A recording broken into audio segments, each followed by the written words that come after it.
C'est dommage que vous n'ayez pas 20 ans, mais avec 10 ans d'expérience. Vous vous exprimez bien pour un noir. Vous venez d'où exactement? Avec un prénom pareil, je pensais que vous étiez blanche. Et vous n'êtes pas né ici, vous aussi?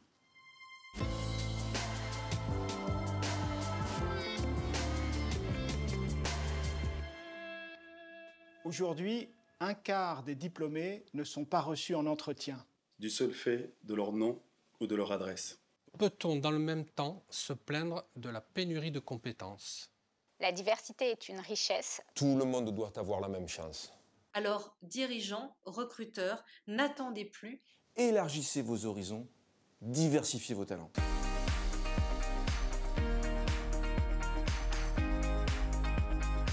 Ce qui menace la France aujourd'hui, c'est qu'il y ait une partie des Français qui réussissent et une autre partie qui soit laissée sur le bord du chemin. Et si on voit qu'il y a des territoires qui coulent, des territoires qui sont laissés de côté, des populations qui ne s'en sortent plus, il faut aller leur tendre la main. Et nous avons besoin d'associations comme Mosaïque pour faire le relais, parce que la puissance publique n'a pas toujours les moyens d'aller tendre la main. D'ailleurs, parfois, elle ne voit même pas la difficulté. Et c'est aux associations de nous ouvrir les yeux et de nous aider à tendre la main vers ceux qui sont le plus en difficulté.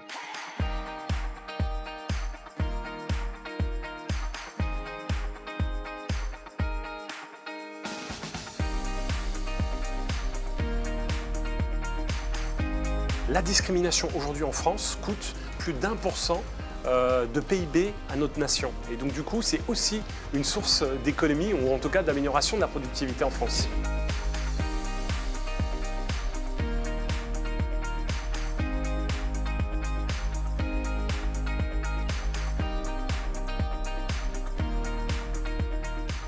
Au lendemain des attentats de novembre, le patron m'a dit qu'il voulait travailler qu'avec des Français. Alors il m'a licencié. Pour info, je suis français. Hein. Au travail, je n'ai jamais dit que j'étais en couple avec un garçon, je préfère dire que je suis célibataire. Un jour, la une d'un journal évoquant le premier mariage pour tous a été placardée sur la porte de mon bureau. Depuis, c'est des insultes tous les jours. J'ai eu 3 entretiens cette semaine. Et les 3 fois, on m'a demandé de me lisser les cheveux. 5 ans avant mon départ en retraite, on m'a fait comprendre que j'étais sur le départ et que j'allais être remplacé. Donc pendant ces 5 ans, on m'a surtout mis de côté, on a mis quelqu'un d'autre à ma place. Évidemment, pendant cette période, j'ai eu aucune promotion, ni aucune augmentation personnelle. Il me restait encore 5 ans à faire. Quelle est votre origine? Ok, on vous rappellera. On m'a souvent dit que dans la banque d'investissement ou le conseil, il y aurait beaucoup de PowerPoint, beaucoup de déplacements, et que compte tenu de ma particularité, ça risquait d'être difficile.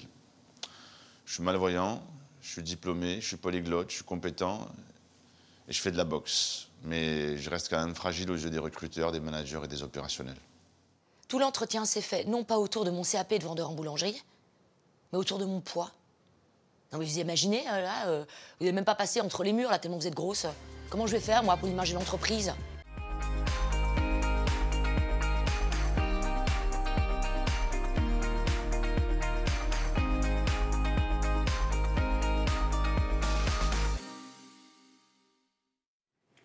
Bonjour à toutes et à tous et bienvenue à cet événement consacré à l'inclusion économique. Ce sont des images à voir et à revoir tous les jours presque, j'ai envie de dire, pour aller vers plus d'inclusion économique. Nous sommes là pour parler d'un événement qui se tiendra en novembre, le sommet d'inclusion économique. Et je suis avec Saïd Aouche, le président de la Fondation Mosaïque, qui organise ce sommet et qui nous a aidé à organiser cette matinée. Bonjour Saïd. Bonjour Gilbert. Comment ça va? Alors nous allons parler de plein de choses aujourd'hui. Nous allons voir évidemment, nous allons avoir plein d'invités qui sont derrière. Et de qualité. Et de qualité. On en a même vu un dans le film. Il était dans le film, il est là sur le plateau aujourd'hui. C'est pour vous dire comme il aime ce sujet, comme il aime ce combat, comme il aime Saïd. Alors Saïd, juste avant de leur passer la parole, l'inclusion économique, on l'a compris, c'est un sujet de société qu'il faut toujours avoir en tête. Oui, absolument, parce que mécaniquement, en fait, on ne peut pas concevoir que notre économie, en fait, laisse sur le bas-côté en fait, de la route une partie de talents, de jeunes qui souhaitent réussir. C'est inadmissible. De toute façon, on sait bien qu'une économie qui inclut, c'est forcément une société qui exclut. Ça, il faut le noter et il faut agir. Et la bonne nouvelle, c'est qu'il y a plein de solutions, il y a plein de bonnes pratiques. On n'a jamais vu autant de choses qui marchaient en France. Maintenant, je pense que c'est important de se rassembler, de parler d'une seule voix et de faire en sorte en fait, que cette dynamique, elle soit une dynamique de changement systémique. Il faut changer le système aujourd'hui et plus simplement travailler en silo par rapport à son entreprise, son territoire ou son association. Il faut travailler en groupe pour pouvoir faire corps, pour pouvoir faire masse et avoir un mouvement de transformation très important. Je le disais, hein, au mois de novembre, il y a un événement majeur qui va se dérouler. Bruno Le Maire en parlait avec les fondamentaux de cet événement, c'est l'inclusion de tous. C'est le sommet de l'inclusion économique. Racontez-nous ce qui va se passer en novembre. Alors c'est une journée justement qui va avoir pour vocation de donner la parole à ceux qui font l'inclusion économique parce qu'aujourd'hui il faut se rendre compte qu'il y a plein de postes qui sont aujourd'hui à pourvoir et un taux de chômage qui est explosif dans les quartiers malgré un taux de chômage des jeunes qui est plutôt stable. Il faut savoir que ces jeunes qui font des études, qui sont diplômés, qui sont qualifiés, ou qui ont juste envie de réussir, parce que le seul facteur finalement de sélection, de qualification, c'est la réussite par le travail, et donc qui ont envie de réussir, eh bien ils sont empêchés pour des mauvaises raisons.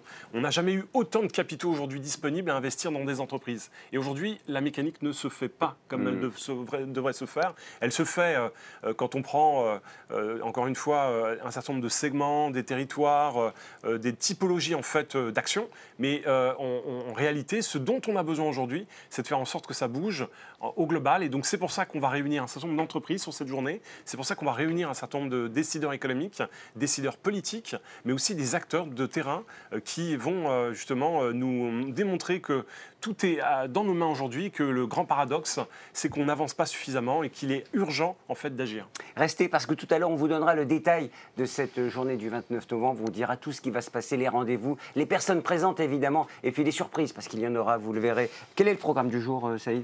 On est là pendant 1h30 à peu près. C'est un programme où on va justement rentrer un peu plus dans le détail de ce qu'on va faire. Donc, une série de tables rondes qu'on va découvrir, des ateliers très pratico-pratiques, puisque, encore une fois, on va donner la parole à des entreprises ou des spécialistes de ces questions qui vont nous expliquer comment on peut réussir.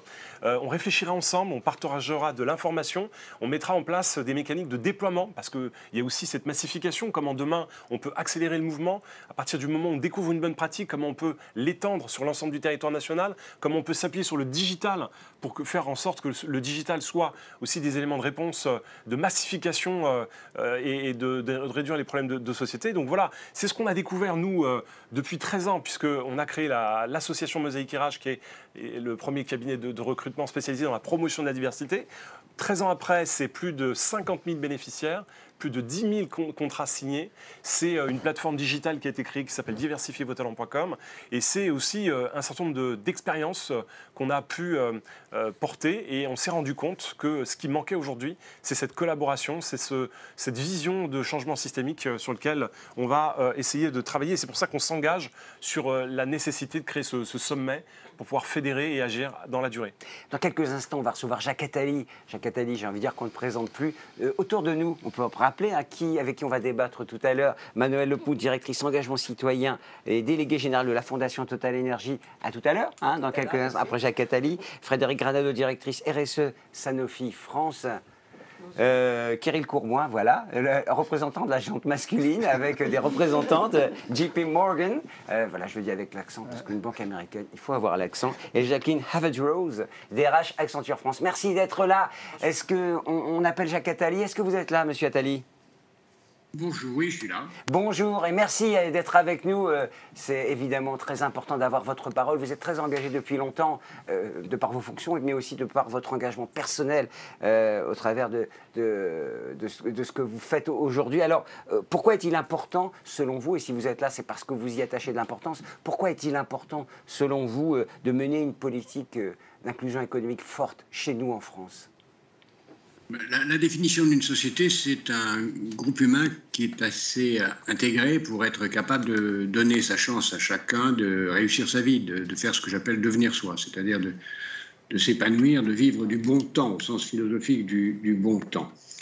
Et ça passe par l'école, ça passe par la famille, ça passe par l'inclusion sociale, l'inclusion culturelle et évidemment aussi l'inclusion économique. Toutes ces dimensions sont essentielles. Et l'inclusion économique vient en quelque sorte comme un juge de paix de ce qui s'est passé avant. Si la famille, si l'école, si la société ont réussi ou pas, l'inclusion économique doit en avoir le bénéfice. Parce que, comme ça a été dit à plusieurs reprises, c'est dans l'intérêt de tous. Et nous avons constaté il y a très longtemps que ceci n'existait pas et que dans la société française, il y a des lacunes absolument gigantesques qu'on retrouve ailleurs. On la retrouve dans beaucoup d'autres pays. Ce n'est pas du tout une tare spécialement française, loin de là.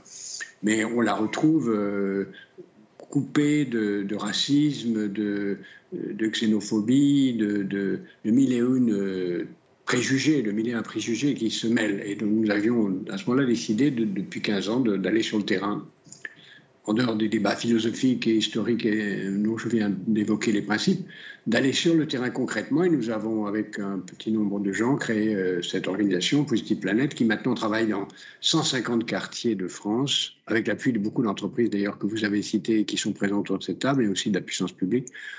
Nous avons aidé à la création de pratiquement un peu moins de 9000 emplois, de à peu près 8000 entreprises. Nous avons conseillé plus de 30 000 personnes et nous continuons en nous développant massivement. C'est en quelque sorte complémentaire de l'action du recrutement, puisque ça consiste à aider les gens non pas à être recrutés, mais à s'auto-recruter et à créer les conditions de leur propre emploi. Alors, très souvent, ils le font. Parfois, quand ils ne le font pas, la formation qu'on leur donne, en leur donnant confiance en eux pour leur permettre de créer une entreprise, les amène à être plus facilement recrutés ou recrutables et recrutés par les entreprises. Et là, comme ça a été dit à plusieurs reprises, il y a des talents incroyables, il y a des initiatives fantastiques, il y a de la niaque. Au fond, la seule qualité que je reconnais à quelqu'un, la seule qualité importante, c'est la niaque, qui va avec la curiosité, la volonté, la joie de vivre, la volonté d'être altruiste. Il n'y a rien qui ne passe sans altruisme, y compris l'inclusion. Jacques Attali, on a l'impression qu'au fond, pour casser un peu les traditions qui consistent à ne pas recruter certains jeunes, l'entrepreneuriat est une solution, c'est-à-dire prendre son destin en main. C'est ce que vous avez fait et ça a l'air de marcher. Au fond, est-ce qu'il faut encore aller plus vite ? Oui, bien sûr, il faut aller plus vite. C'est complémentaire. Ce que Positive Planète fait est complémentaire de ce que fait Mosaïque RH. C'est deux actions parallèles et qui se nourrissent l'une l'autre. C'est tout à fait nécessaire. Au fond, nous sommes tous, même si nous sommes, pour ceux qui sont salariés, nous sommes entrepreneurs de notre propre vie, avec un employeur qui est nous-mêmes. On n'est pas seulement, heureusement, que salariés ou consommateurs, on est tous à la fois. Donc on est entrepreneurs de notre propre vie. Et la fonction, la dimension d'entreprise de chacun d'entre nous est absolument essentielle. Est-ce que vous avez le sentiment que la France est sur le bon chemin? Parce qu'au fond, c'est ça qu'on se pose comme question. Parce que tous les professionnels qui sont autour de cette table, les journalistes, les gens comme vous, ne sont pas parfois un peu fatigués parce qu'on revient toujours en boucle sur ces problématiques d'inclusion, d'insertion professionnelle, voire de recrutement, voire de délit aux faciès que vous évoquiez. Oui, bien, sur le bon chemin, non, je ne crois pas. Moi, ça fait très très longtemps que je vois ce sujet. Ça fait des décennies qu'on en parle. Et il reste là, le fossé se creuse. Alors on va se féliciter réciproquement de ce qu'on fait, on fait des choses formidables, mais on n'a pas assez de moyens, on n'a pas assez de soutien, on n'a pas assez d'outils pour travailler, alors que le nombre de talents qui sont gâchés est absolument gigantesque. Gâchés soit parce qu'ils n'ont pas les moyens, soit parce qu'ils sont limités par les 1001 plafonds de verre qui existent dans cette société. Non, ça ne va pas bien. On parlera d'autocensure tout à l'heure avec nos amis de Sanofi. C'est psychologique aussi, j'ai envie de dire, parce que l'autocensure chez les jeunes des quartiers, elle existe véritablement. Et au fond, c'est aussi un problème. Tout à fait, tout à fait. Dans la mesure où vous avez été mis en situation de penser que vous n'allez pas réussir, ben vous n'essayez pas de réussir. Et parfois même, vous vous auto-limitez, y compris dans les études.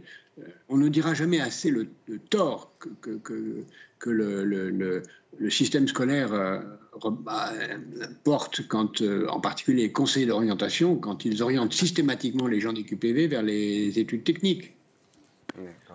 Alors qu'ils peuvent tout aussi bien que les autres faire des grandes études. Il y a là vraiment une évolution de la société. Nous avons une grande chance dans la société française. Nous sommes une société laïque.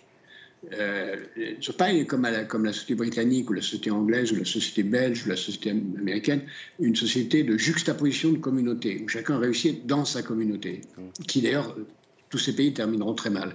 Nous avons la chance d'avoir un modèle d'intégration, où l'intégration veut dire que la nation se nourrit de ses différences. Non, il ne s'agit pas d'assimiler, mais de se nourrir des différences. Et cet extraordinaire modèle, qui est à peu près unique au monde, n'est pas encore parfait et ne réussit pas toujours. Il y a encore une tendance au multiculturalisme qui est d'ailleurs souvent voulue par certains qui, à force d'être rejetés, finissent par vouloir l'être ou même le veulent, qui est vraiment quelque chose qu'il faut combattre. Et l'inclusion économique est un facteur essentiel. Je dirais que laïcité et inclusion économique, c'est le même combat. C'est presque culturel, au fond. Hein. Tout ce combat que nous menons, vous, ce que vous menez, tout ce qu'on se dit aujourd'hui, c'est culturel. Il faut casser. On parle de plafond de verre, on parle d'idées reçues, on parle d'habitudes. Et au fond, c'est ça qu'il faut casser. Oui, tout à fait. Ça fait partie d'un grand modèle où l'objectif est de permettre à chacun de devenir lui-même, de s'épanouir au bénéfice de tous. Monsieur Attali, je sais que vous êtes pressé, c'est très, très aimable à vous d'avoir consacré un peu de temps pour nous éclairer sur ce... Saïd, un mot ? Pardon. Bonjour Jacques, merci pour votre intervention. Et puis moi je pense que tout cela préfigure des collaborations à terme qui vont être extrêmement intéressantes et qui vont apporter une contribution majeure à notre économie et favoriser davantage de cohésion sociale. Merci pour votre présence ce matin, Jacques. Et Monsieur Attali, on compte sur vous, hein, évidemment, parce que ça fait longtemps que vous vous battez pour cette cause, donc évidemment, ne lâchez rien, hein, comme on dit. On compte sur vous, mais vous ne lâchez jamais rien, de toute façon, hein, depuis le temps qu'on vous connaît.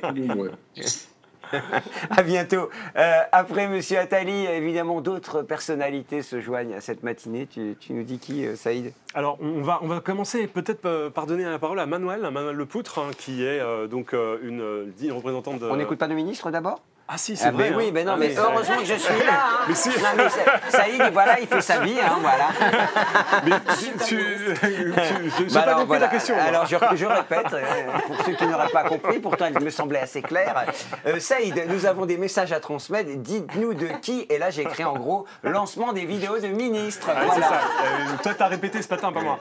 Donc, effectivement, on a évidemment ce concept, c'est un concept qui interpelle, qui intéresse. Et puis, on sait qu'aujourd'hui, une des réponses se situe, et c'est un peu ce qu'exprimait aussi Jacques Attali, dans la capacité à déployer davantage de moyens, de soutien. La puissance publique est donc concernée au premier niveau. Je pense que c'est hyper important en fait, qu'on puisse organiser un certain nombre d'actions durables, que chacun prenne ses responsabilités, et puis la responsabilité des pouvoirs publics. Et donc c'est pour ça qu'on a interpellé Elisabeth Moreno et Olivier Riouard qui ont quelques mots à nous partager. On regarde. Bonjour à toutes et à tous. Je souhaitais vous adresser un message parce que je me réjouis de la tenue prochaine du sommet de l'inclusion économique organisé par la Fondation Mosaïque le 29 novembre prochain à Bercy. L'égalité des chances, c'est pour moi d'abord l'égalité entre tous les citoyens français. C'est avoir accès aux mêmes droits puisque nous avons les mêmes devoirs. Et je crois profondément au mérite.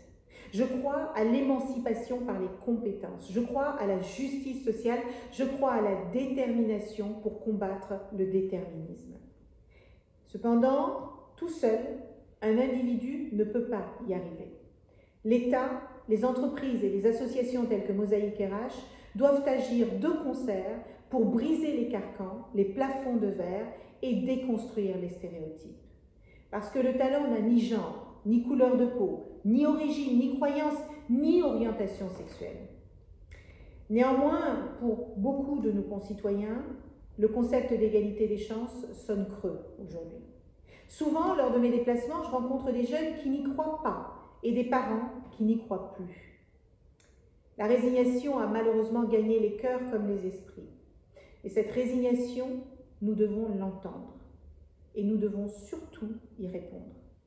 C'est ce que vous faites à travers ce sommet de l'inclusion économique et je veux vous en remercier très chaleureusement. À travers vous, aujourd'hui, je voudrais lancer un appel. Un appel à tous les dirigeants, les managers, les recruteurs, à participer à cette journée qui va mettre en avant des méthodes et des pratiques de recrutement beaucoup plus inclusives. Un appel pour faire bouger les lignes, pour donner de l'espoir à ceux et celles qui doutent ou qui sont résignés et qui n'y croient plus. Il y a urgence à transformer notre société et je vous remercie d'y contribuer. Bonjour à tous. L'inclusion. L'inclusion, c'est un sujet économique majeur, un sujet social majeur, Parce qu'avant tout, c'est une véritable richesse pour nos entreprises. C'est également un enjeu essentiel d'égalité des chances, vous le savez, mais il est important qu'on ne s'arrête pas aux mots. C'est bien de dire, je dirais même c'est super, mais c'est beaucoup mieux de faire. Je vous donne donc rendez-vous le 29 novembre prochain au sommet de l'inclusion économique pour une journée d'échange nourrie autour des stratégies d'inclusion et une journée de rencontres avec des candidats diplômés des territoires fragiles. Plus de 500 personnes mobilisées, des décideurs publics et privés, des chefs d'entreprise, des institutionnels, des directeurs des ressources humaines qui débattront, dessineront les contours de l'inclusion numérique de demain et des leviers pour faire de la diversité un puissant vecteur de performance. L'objectif est simple, mettre 5000 décideurs économiques sur la voie du recrutement et du management inclusif. Alors, en un mot très clair, mobilisons-nous pour ce rendez-vous essentiel que nous avons la joie et le privilège, sincèrement, d'accueillir ici, à Bercy. À très bientôt.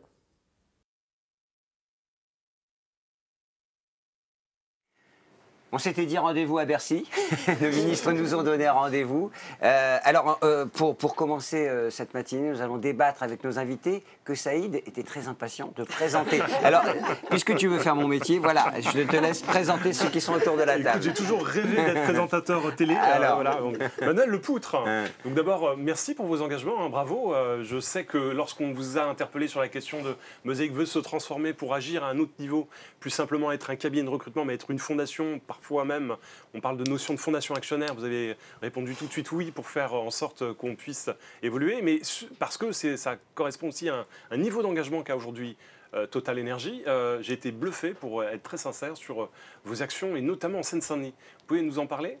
On va peut-être présenter tout le monde. Bien, ça, c'était pas mal, mais on va faire un tour de table. Alors, j'en parlerai. Frédéric Granado, qui est directrice RSE de Sanofi France, bonjour. Bonjour. On parlera autocensure, dont parlait Jacques Attali. Hein. Vous avez réalisé quelque chose de très intéressant. Ça nous permettrait d'y voir plus clair pour savoir quels sont les obstacles, y compris ceux qu'on se met sur son chemin pour ne pas aller plus haut, plus loin. Kirill Courbois qui est en face, JP Morgan. Je ne sais pas pourquoi j'ai envie de dire JP Morgan. Enfin bon, voilà.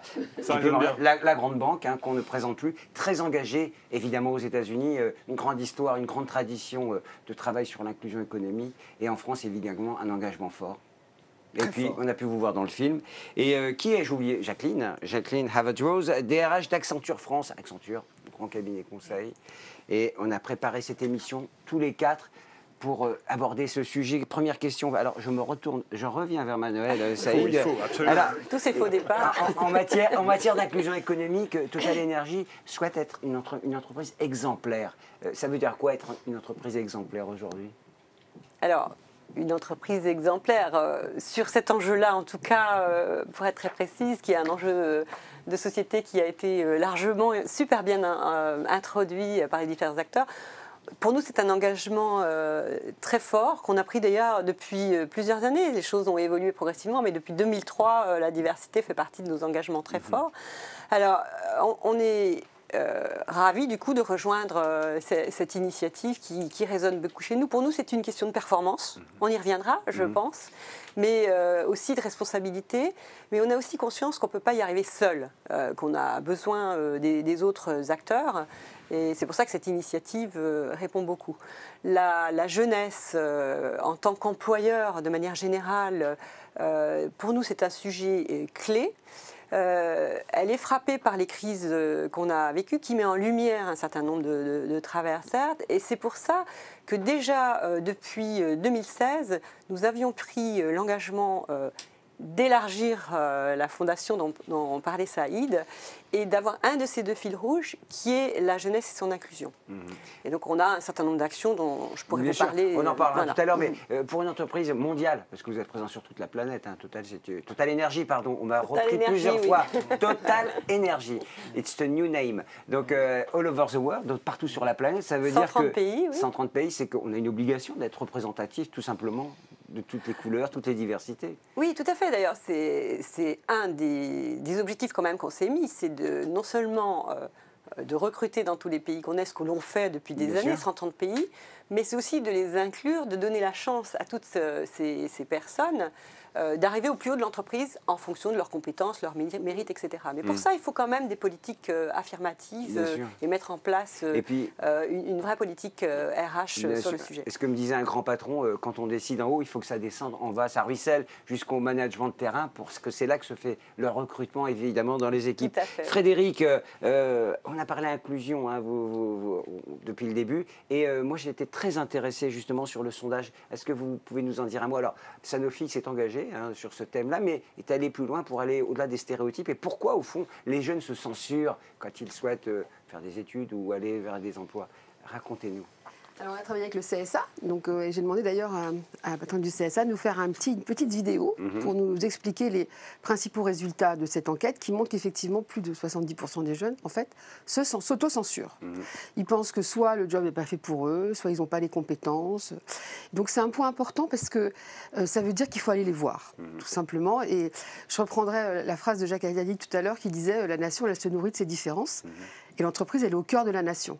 Et donc, il faut qu'on reflète ces différences, il faut qu'on reflète cette diversité. Et on ne peut pas laisser comme ça des gens s'auto-censurer. Pensez, vous savez que dans les quartiers prioritaires de la ville, le taux de chômage est 2,5 fois plus élevé que la moyenne nationale, quel que soit le niveau de diplôme. Oui, c'est quand même un élément extrêmement important.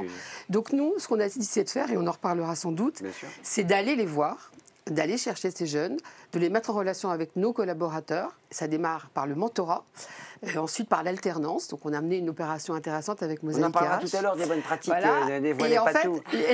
L'idée, c'est vraiment d'aller vers une plus grande diversité et donc derrière vers une meilleure inclusion également. Et la difficulté pour une entreprise, on va dire de haute technologie, parce que Sanofi, comme vous êtes au cœur des problématiques de cette crise sanitaire que nous vivons, c'est d'avoir des talents, y compris diplômés, parce qu'évidemment, l'enjeu, c'est d'aller sur tous les champs des compétences du bac -5 au bac +5.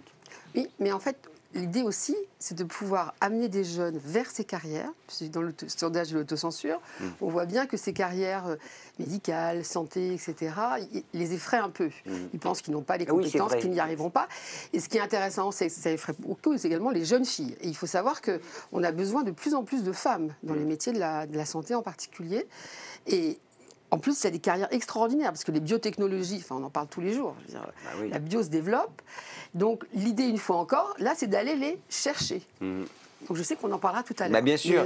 Et on regardera le film dont vous avez parlé, pas tout de suite. Oh là là, c'est un peu chaotique, vraiment, on est impatient.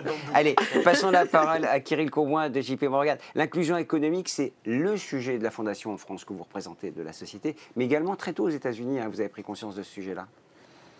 Ça fait longtemps qu'on est là, 150 ans qu'on est en France, et c'est vrai que les gens pensent qu'on s'occupe principalement de grandes entreprises, de grandes fortunes, mais on s'intéresse aussi au quartier depuis longtemps parce qu'on pense qu'on a en effet une responsabilité sociétale.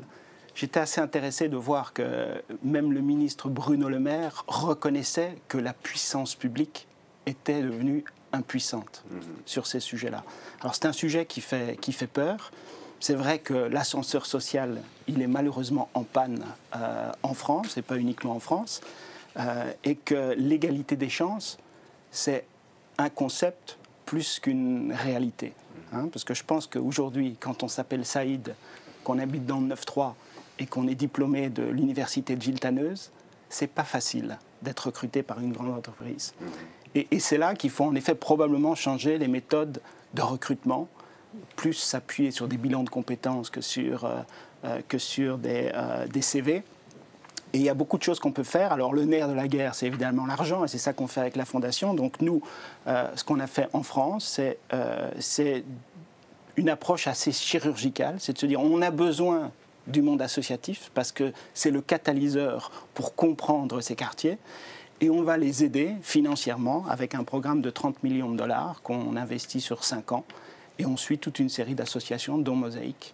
Ce qui est intéressant, c'est de voir le banquier qui parle et de se dire finalement, vous investissez pour avoir un ROI, ou en tout cas une vision sur une économie qui se développe. Et ce qui est intéressant, c'est de voir que vous savez comme investisseur naturel auprès des entreprises que c'est important. Sinon, la société va partir à la dérive. Et c'est ça qui est aussi intéressant, le point que je Gilbert, vous avez raison, c'est un investissement. C'est un investissement à impact social. Donc, il faut évidemment mesurer, comme dans un investissement, quand on regarde le retour sur investissement, on va également mesurer l'impact. Ça fait partie des choses qu'on fait avec notre fondation. Mais on se rend compte, en fait, que avec des moyens relativement limités, on peut avoir énormément d'impact. Quand c'est chirurgical, hein, vous le disiez, on va là où ça se passe, c'est ce que faisait Jacques Attali avec ses 9000 créations d'entreprises. C'est vrai que là, on sent tout de suite l'impact. Jacqueline, chez Accenture, alors un grand cabinet conseil qui conseille vraiment les très grandes entreprises. Je sais qu'il y a quelques PME des PME qui font appel à Accenture, mais en tout cas, cette image d'entreprise, grand cabinet conseil mondial, ce sujet d'inclusion, c'est aussi important pour vous.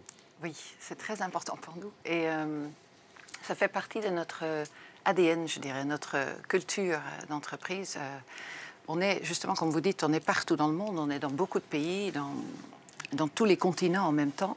Et donc, on travaille avec des clients très divers. Et donc, forcément, il faut qu'on ait des people divers. Et la réponse pour tous ces différents clients, ça passe par la diversité. Donc, déjà, ça fait partie de l'ADN de notre entreprise. En fait, si on n'a pas la diversité, je pense qu'on meurt chez Accenture. Donc, voilà. Et bien sûr, bon, ça fait... Les partenaires, ils sont sensibilisés, vos partenaires, parce qu'on parle de partenaires, hein, c'est ça dans le conseil, les associés. Oui, parce que c'est là que ça se passe, c'est eux qui recrutent les jeunes chefs de projet, les jeunes managers. On recrute tous chez nous. Et bien sûr, tout le monde est sensibilisé. Ça fait 20 ans... chez Accenture, qu'on est engagé sur l'inclusion et la diversité. On a beaucoup de choses qu'on a mis en place. On a des engagements forts. Par exemple, on a atteindre la parité homme-femme d'ici 2025. On est aujourd'hui à 45%. C'est pas mal, parce qu'il y a beaucoup d'entreprises, je crois que les quotas ne nous placent pas à 50-50 pour l'instant, sauf les lois vont se mettre en œuvre. On recrute 50-50, on est 45 aujourd'hui. Mais ça viendra, ça veut dire que c'est le chemin, c'est la trajectoire qui est importante. On poursuit. Saïd, un commentaire sur tout ce qui a été dit, évidemment. Non, mais, voilà, quand je disais tout à l'heure qu'aujourd'hui, ce n'est pas les initiatives qui manquent, ce n'est pas le niveau d'engagement qui manque. On a 4 réalités, là, 4 secteurs d'activité avec cette puissance de frappe. Moi, je n'ai jamais vu ça depuis 15 ans. Je n'ai jamais vu une énergie pareille de la part du secteur privé. Et donc, il faut maintenant qu'on démontre que le secteur privé a pris ses responsabilités, embarque davantage d'entreprises, parce qu'aujourd'hui, on n'est pas suffisamment actif. Et j'aimerais, en fait, dans un rêve idéal, que toutes les entreprises soient à votre niveau. Et puis, derrière, qu'on puisse mobiliser les autres parties prenantes, donner les moyens aux associations, donner les moyens aux acteurs qui sont dans une culture d'impact et surtout faire en sorte que ça puisse être demain une politique publique durable pour qu'on puisse transformer en fait la situation en France. Alors, on va donner des cas concrets, hein, des case studies. Hein, voilà, Manuel.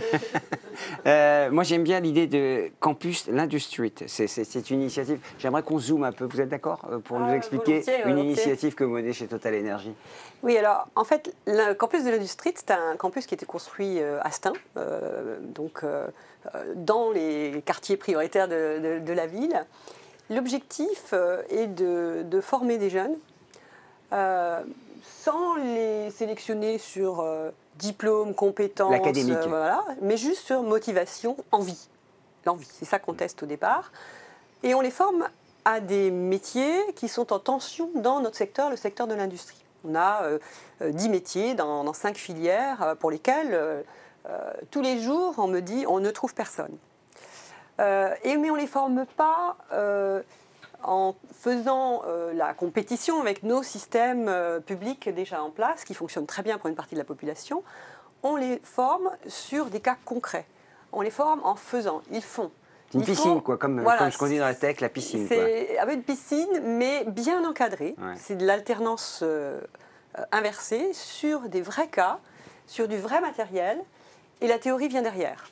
En plus, la pédagogie fait qu'ils se forment ensemble. Ce sont des petits groupes avec, bien sûr, des encadrants. Mais comme on les recrute tous les mois, ils arrivent tous les mois au fil de l'eau. Ceux qui sont arrivés avant forment les autres, etc. Donc il y a aussi une pédagogie du travail d'équipe qui est hyper important en entreprise. On ne travaille plus tout seul, en silo. On les forme sur des vrais projets, donc il y a un sens pour eux. On les forme aussi au code de l'entreprise. Le nouveau langage. Tout simplement, oui, parce qu'il faut aussi qu'ils s'adaptent. Il faut parler anglais et le code aujourd'hui, c'est vrai. Ils vont à leur rythme. À la fin, ils ont des diplômes et, je l'espère, un travail. C'est une initiative. Donc, le campus a été décidé il y a 3 ans. On est allé très, très vite dans la conception. On y a introduit énormément d'innovations. Donc, certaines marcheront, d'autres pas. Aujourd'hui, on a environ 150 apprenants. On vise 400 apprenants progressivement en temps continu. Et on ne cherche pas à recruter que localement. On cherche à recruter des jeunes qui viendraient de toute la France, des quartiers. Et pour cela, d'ailleurs, on a aussi une solution d'hébergement, puisqu'il y a beaucoup de problématiques qui se grèvent là-dessus, qui sont importantes. Donc vous êtes tous invités à venir visiter. On sera invités pour le nouveau campus, hein, parce que ça peut donner envie d'en ouvrir un autre. Pour l'ouvrir, je veux juste rajouter quelque chose quand même, parce que en fait, on s'est inspiré de tout le tissu associatif avec lequel on travaille depuis plusieurs années. On n'a pas inventé ces méthodes par nous-mêmes. On a inventé en observant, en écoutant, en faisant beaucoup d'enquêtes auprès des travailleurs sociaux aussi, auprès des associations, auprès du public, auprès des entreprises, des PME. Et c'est ça qui nous a permis de créer toutes ces innovations, dont certaines marcheront, d'autres pas. Mais on peut prendre ce risque en tant que très grande entreprise de tester des nouvelles choses. Test and learn, évidemment, c'est important. C'est le monde qui nous apprend ça, il est incertain. On essaye d'aller vers le mieux et c'est ce que vous faites chez Total Energy. Frédéric, alors vous en avez parlé un peu, vous étiez impatiente. Et oui, je comprends, parce que vous, c'est aussi un peu ça, puisque vous accompagnez ces jeunes, l'idée du mentorat, l'idée de l'accompagnement, pour comprendre, pour voir plus loin. Oui, et puis je disais, pour rebondir sur ce que disait Emmanuel à l'instant, ce qui est important, c'est qu'on ne peut pas le faire seul. Donc, effectivement, on a noué des partenariats avec des associations, dont Mosaïque RH, qu'on accompagne depuis quelques années maintenant, pour aller rencontrer ces jeunes, pour mieux les connaître. Je rebondis sur ce que disait Elisabeth Moreno tout à l'heure. Elle disait qu'il faut les stéréotypes, lutter contre les stéréotypes. C'est important parce que ce sont des personnes qui ne se connaissent pas entre l'entreprise et ces jeunes ne se rencontrent pratiquement jamais. Donc, il faut aller les voir. Et le mentorat nous a beaucoup aidé là-dessus. Quand je vois, nous, on a multiplié par 3 à peu près le nombre de parrains-marraines dans l'entreprise qui accompagnent des jeunes dès la 4e. Et ces parrains-marraines nous disent, ces jeunes-là, nous ne les aurions jamais rencontrés sans le mentorat. Et c'est très important parce que du coup, chacun apprend à se connaître. Ce sont des différences, comprendre nos différences, connaître nos différences, apprendre de l'un de l'autre. Et progressivement, on va sur l'alternance. Donc, ils accueillent plus facilement en alternance des jeunes qui sont d'autres environnements que le leur. Et puis ensuite, vers l'emploi et vers le recrutement. C'est le dialogue en fait. Je crois que quand on se parle, ça va beaucoup mieux, beaucoup plus vite. Il ne faut pas les laisser à l'écart. Je crois que c'est en se parlant, en adaptant parfois la pédagogie, et en se parlant, les accompagnant, c'est-à-dire qu'il y a un vrai engagement des managers. Oui, tout à fait. Et ça, c'est un point également important au sein de l'entreprise, c'est-à-dire progressivement d'amener l'ensemble des managers. Donc il faut déjà un engagement important du patron, de la direction. Il faut dégager du temps, il faut vouloir aller justement apprendre, c'est être curieux, apprendre, et progressivement on y arrive. Mais c'est vrai qu'on a besoin d'être accompagné. Et Saïd veut dire quelque chose. D'ailleurs, moi, je tiens à saluer en fait une initiative qui a pris au niveau national, c'est le collectif Mentorat. Oui, le collectif Mentorat, c'est aujourd'hui l'ensemble des acteurs associatifs qui sont en capacité aujourd'hui de détecter des jeunes et de les mettre face à des parrains. Et donc, du coup, ce mouvement, c'est aussi trouver des parrains, des mentors qui sont disponibles pour pouvoir coacher, accompagner, conseiller ces jeunes, que ce soit au niveau du collège, et notamment, je fais référence à l'Institut Télémac, mais aussi au niveau du lycée, à Article 1. Je pense aussi à Viens voir mon taf, en fait, qui est une formidable expérience qui permet à un moment donné de mettre le pied à l'étrier, de se professionnaliser en découvrant les métiers très tôt dès le stage de 3e. Ce qui est rassurant, c'est qu'il y a quand même beaucoup d'initiatives. Tu l'as déjà dit beaucoup, mais il en faudra encore plus, mais c'est déjà tellement bien. Jacqueline, j'aimerais avoir un éclairage de votre part. C'est ce qu'apporte la tech, au fond, dans ces initiatives, parce qu'elle permet d'adresser beaucoup plus de jeunes, et c'est peut-être ça, au fond, le vrai turning point, comme on dit, le vrai switch qui se passe actuellement. On pourra toucher beaucoup plus de monde. Oui, bien sûr. Donc on est, forcément, c'est notre... La tech, c'est une grande partie de tout ce qu'on fait. Et bien sûr, déjà avec Mosaïque RH, on a aidé avec le développement du diversifiez-vos-talents.com. Ça, c'est avec nos équipes tech. C'est aussi parce qu'on cherche beaucoup dans le métier tech chez nous. Et donc, on n'arrive pas à trouver tous ceux dont on a besoin. Et c'est là où on peut apprendre à coder, donc on aide à coder. Donc c'est relativement facile d'accès sur certains métiers de tech. Et donc, c'est comme ça qu'on travaille l'offre et la demande via la tech. Il y a un basculement, c'est-à-dire que ça s'est accéléré. La tech permet plus de choses aujourd'hui. Ah oui, je pense beaucoup. Oui. Et je pense que c'est les conditions justement pour ce dont parlait Saïd, de rassembler tout le monde. Les conditions sont là et notamment les plateformes techniques. Donc, et les connaissances techniques aujourd'hui permettent d'accélérer. Alors le temps passe, on a commencé un peu en retard, on est un petit peu en retard, mais c'est tellement intéressant tout ce qu'on se dit qu'on pourrait continuer toute la matinée. Kirill, il y avait, alors j'ai bien reconnu le banquier quand on a préparé l'émission, vous m'avez dit, moi quand j'investis quelque chose, je veux que ce soit efficace. Je ne vais pas parler de rentabilité, je vais vous reconnaître au moins ça, efficace. C'est-à-dire que si je vais sur le terrain, c'est que je veux mesurer les effets de ce que je fais. C'est important et on se rend compte que c'est la seule manière d'entraîner toutes les entreprises parce que on n'y arrivera que si on fédère l'ensemble des énergies et pour convaincre des entreprises, il faut leur montrer en fait qu'on a de l'impact et qu'on crée des jobs et pour moi c'est ça aussi la beauté d'une association comme Mosaïque RH, c'est qu'elle elle place dans les entreprises environ 1000 personnes par an, c'est 1000 jeunes qui ont besoin de coaching, parce que c'est ça le problème, c'est quand vous êtes un jeune des quartiers, vous n'avez pas de réseau, vous ne connaissez personne. Le ministre Julien de Normandie vous dirait le stage de 3e d'un enfant des quartiers, c'est le stage kebab, c'est-à-dire on va dans le kebab du coin parce qu'on connaît personne. Et donc il faut aider pour ça et il faut mesurer. Je pense que la mesure la plus simple, c'est la création d'emplois. Quand on lutte contre le chômage des jeunes des quartiers, c'est simplement de mesurer le nombre d'emplois qu'on crée. On peut être bienveillant, voire faire preuve d'empathie, mais contrôler, parce que ça, je crois que c'est aussi un mot fort, parce qu'on a dépensé quand même beaucoup d'argent, ça y est, on a fait beaucoup de plans pour la ville, beaucoup de plans pour les quartiers, et pour autant, le problème reste entier. Il faut mesurer et pas jeter parfois des milliards, on peut le dire comme ça. Oui, absolument. C'est juste en fait, c'est paradoxal parce qu'on dit il y a beaucoup d'argent qui a été investi, mais comment ça a été investi, de quelle manière ça a été investi? Si on utilise des vieux logiciels pour trouver les solutions de demain, c'est pas possible, ça ne marche pas et c'est du gaspillage. Donc du coup, moi je pense qu'il n'y a pas suffisamment d'argent qui est investi, mais il faut bien investir et faire en sorte qu'on trouve les bonnes solutions, les bons opérateurs et les bonnes dynamiques qui puissent à un moment donné créer un changement profond.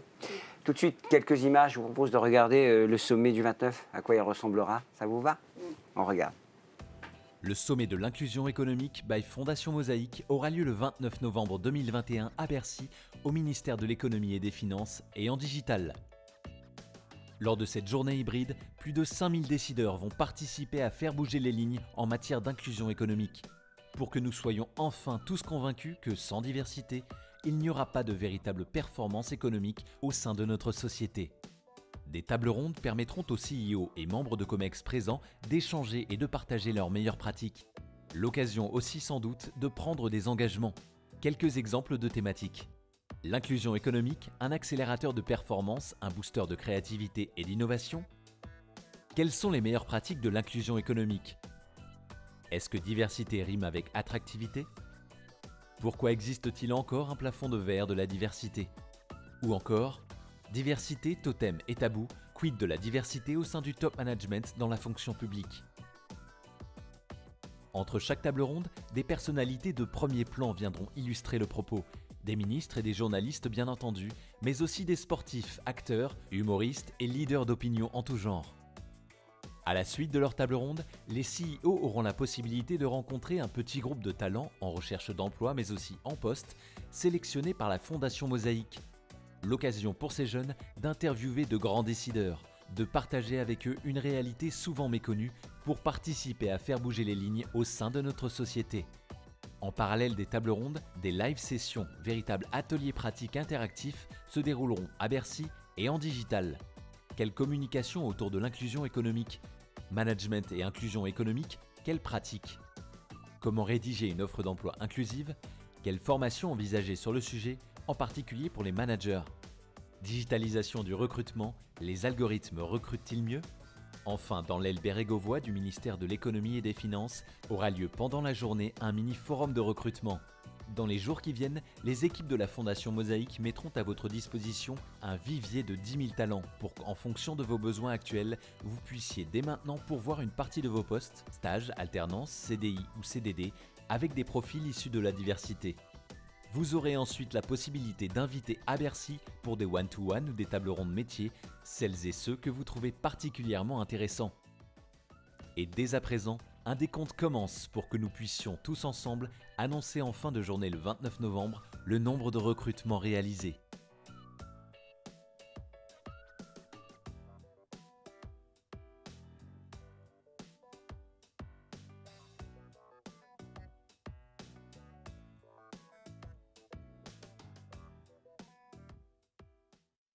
Retour plateau, autant vous dire qu'il y a une ambiance de feu ici, tout le monde se parle, il y a des gens devant, il y a des personnalités, c'est un plaisir immense parce que c'est un sujet important mais on le fait dans la bonne humeur évidemment et dans l'envie de bien faire, de mieux faire, de toujours aller de l'avant. Saïd, c'est ça l'esprit. Hein. Ouais. Alors, je vous propose, je t'ai coupé la parole. C'est pas grave. Saïd, je te propose. Tu dis oui. Est-ce que tu es d'accord pour passer en revue quelques slides concernant le sommet du 29 ? On en a parlé. Il y aura des sessions plénières, hein, c'est ça ? Oui, c'est ça. Donc, on voit les thèmes. Ce qui est très chouette, c'est qu'on a décidé en fait d'abord de démarrer avec une série de tables rondes. Donc toute la journée sera animée par des tables rondes de 45 minutes sur le thème évidemment de l'inclusion économique, décliné sur les sujets internationaux, comment on fait le lien directement entre l'inclusion économique et la performance économique. Donc ça c'est fondamental. Tout à l'heure on entendait Jacques Attali nous parler de politique d'intégration, comment on part d'une politique d'intégration pour justement découvrir ce qu'est une politique d'inclusion et avancer d'une manière manifeste sur ces questions-là. On prendra le sujet du numérique, le sujet du top management dans le secteur public, mais aussi dans le secteur privé. Donc voilà, c'est tous ces sujets qui vont être abordés pour pouvoir avancer d'une manière très concrète. Table ronde, des ateliers pratico-pratiques avec un certain nombre de professionnels qui vont nous rappeler effectivement que recruter, c'est peut-être aussi recruter au-delà du CV. C'est quoi les soft skills ? Comment on fait aujourd'hui ? Comment ça se passe ?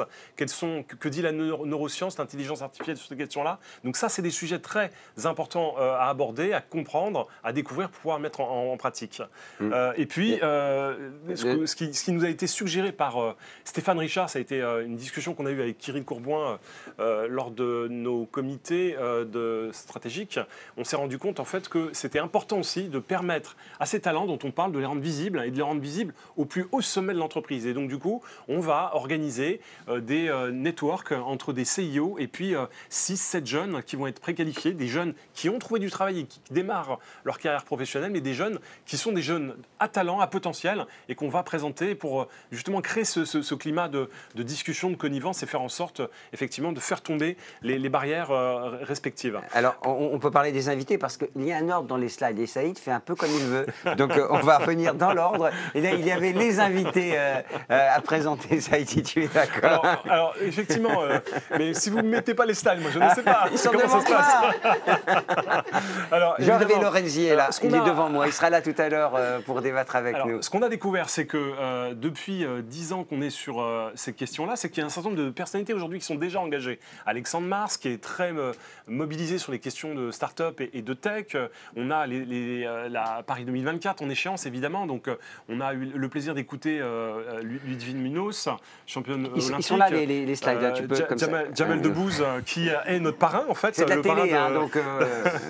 Et puis Zaya, qui est une chef d'orchestre incroyable, Jacques Attali, qu'on a vu tout à l'heure, et Jean-Hervé Lorenzi, qui nous fait le plaisir et l'honneur d'être là aussi. Il sera là tout à l'heure. Et les CEO, tu en as parlé, la rencontre avec les jeunes, ça c'est un événement vraiment très très innovant et très très porteur de sens pour ce sommet d'inclusion.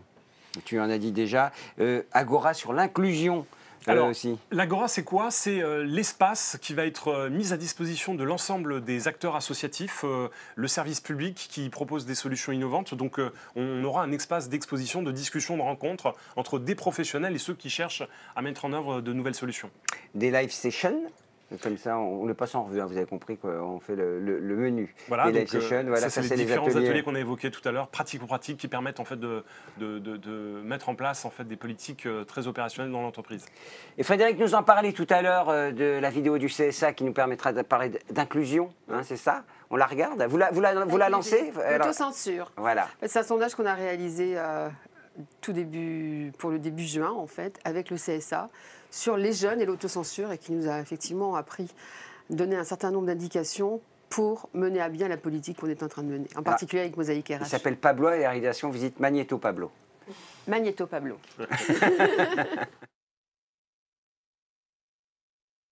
C'est une enquête CSA Research pour Sanofi et Mosaic RH qui vise à mesurer le phénomène d'autocensure des jeunes par rapport à l'emploi.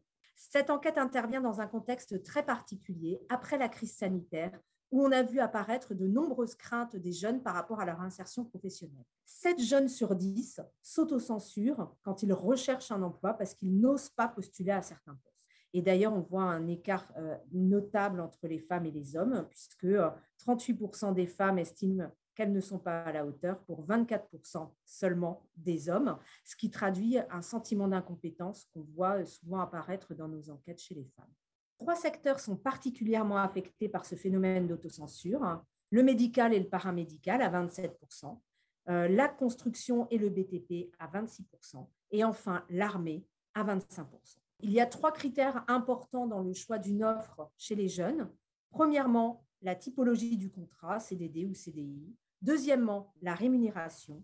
Troisièmement, la localisation. 57% des jeunes ressentent le besoin d'être accompagnés dans leur recherche d'emploi et c'est encore plus important chez les 18-20 ans où ça grimpe à 61%.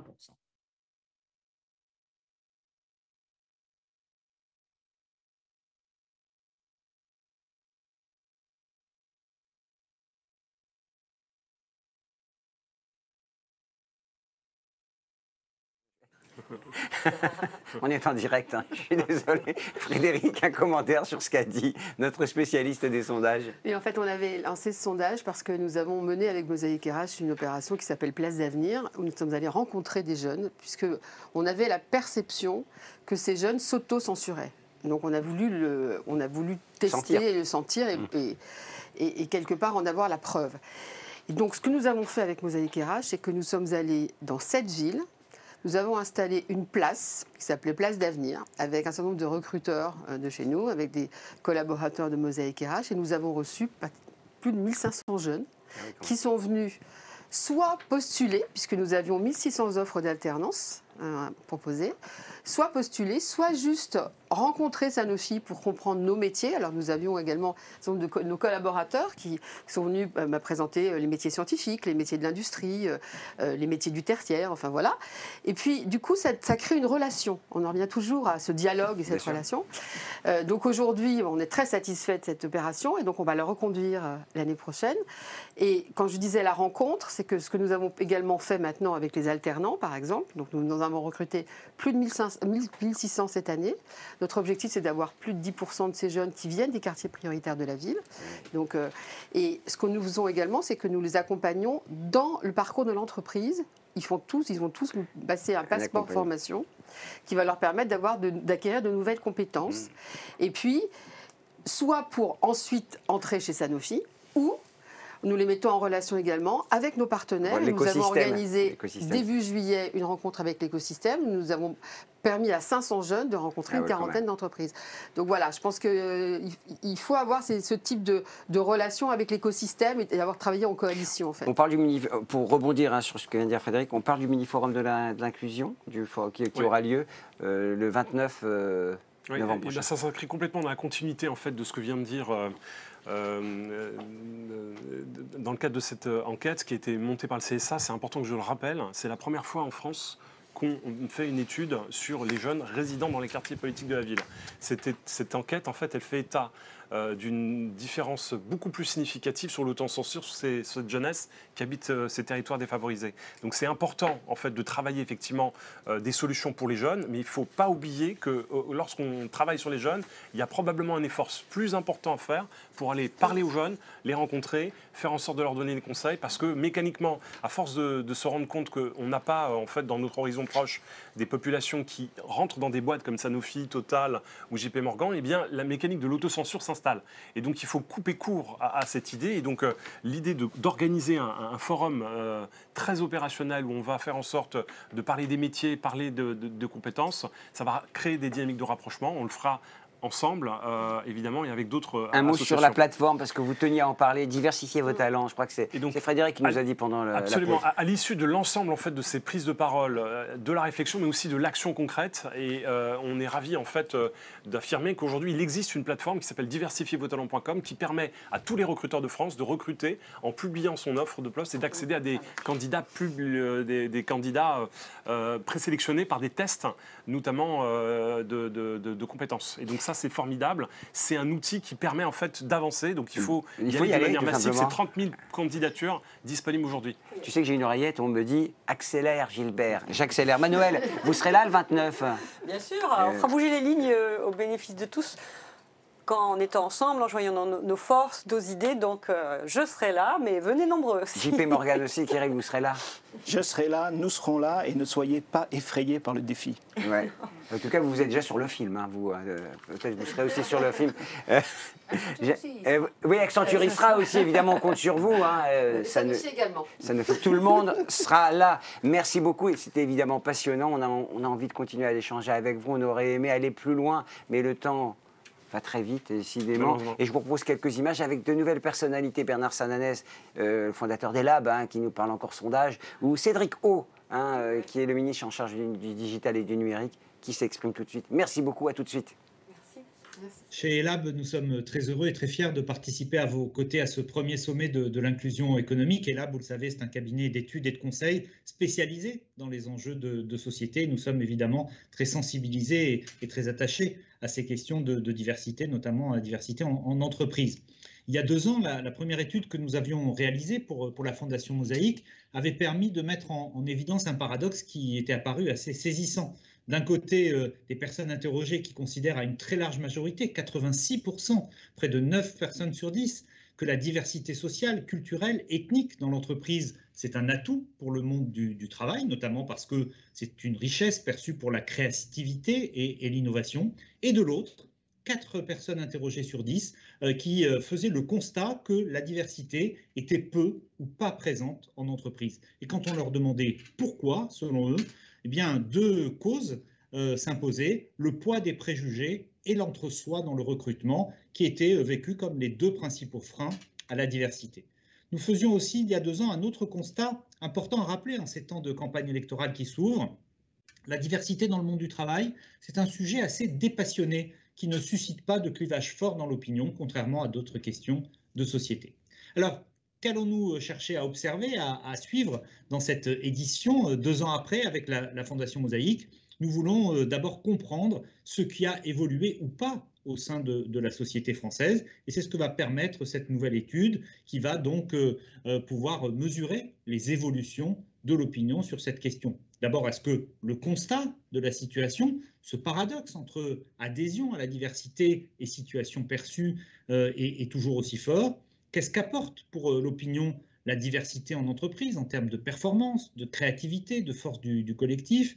Est-ce que le poids des préjugés a diminué? Est-ce que les freins, les blocages commencent enfin à s'affaiblir? Et puis on regardera dans le détail, est-ce que la situation des grands secteurs d'activité a évolué? C'est toutes ces questions et d'autres encore auxquelles nous allons essayer de répondre avec cette étude. Nous chercherons donc à savoir si sur la diversité en entreprise, la société a bougé depuis 2 ans, si les efforts entrepris par tous les acteurs, dont ceux qui sont présents à ce sommet, commencent à porter leurs fruits. Et c'est important parce qu'évidemment, comprendre, c'est déjà agir. Et nous sommes tous convaincus qu'il faut agir pour la diversité en entreprise. Le 29 novembre prochain, à Bercy, se tient le sommet de l'inclusion économique, organisé notamment par la Fondation Mosaïque, qui se mobilise depuis très longtemps pour la diversité dans la société française et surtout dans l'économie française. On le sait, un des défis que rencontrent nos sociétés, c'est un défi d'inclusivité. Nous sommes dans un monde où tout va très vite, où les changements s'opèrent extrêmement rapidement, où beaucoup d'opportunités s'ouvrent. On le voit avec le numérique qui va bouleverser notre rapport à l'écologie, qui va aider à faire progresser la santé, qui va aider à répondre des problèmes et des problématiques de la vie du quotidien. Le numérique, c'est aussi l'avenir de l'économie française. On l'a vu avec l'émergence de toutes ces très grandes entreprises, de toutes ces entreprises qui font notre quotidien, qui embauchent partout dans le territoire et à tous les niveaux de compétences. Mais l'un des défis auxquels nous devons répondre, c'est la question de la diversité. Car si le numérique est un facteur d'espoir pour la société française, il est encore un peu trop semblable à lui-même. et on rencontre encore un peu trop les mêmes profils. C'est pourquoi nous avons besoin de tous nous mobiliser, à la fois les institutions, les entreprises et tous ceux qui font partie de ce grand monde du numérique français, pour faire en sorte que le numérique ressemble un peu plus à la diversité de la société française. C'est important pour plusieurs raisons. D'abord, pour des raisons d'égalité. On a besoin de faire en sorte, dans un moment où on le sent, il y a des tensions qui émergent dans la société, nous fassions corps et que nous soyons tous ensemble. Dans le fond, une nation, c'est un projet dans lequel on se projette ensemble. Et ensemble, c'est le mot important. C'est aussi important pour d'autres raisons. D'abord pour une raison de performance. Tous les écosystèmes qui sont plus divers sont plus performants. C'est enfin important pour une question de soutenabilité. On le voit, il y a des questions autour de cette notion de progrès, autour de l'impact réel de l'innovation dans nos sociétés. Et si nous voulons faire en sorte que nous continuions à parler d'innovation, que nous continuions à être ambitieux, que nous continuions à répondre dans le fond à cette âme française qui est celle des entrepreneurs et des innovateurs, alors nous devons faire en sorte que ce grand mouvement, il inclut tout le monde. Il soit plus mixte et plus divers. C'est de tout cela dont nous devons parler.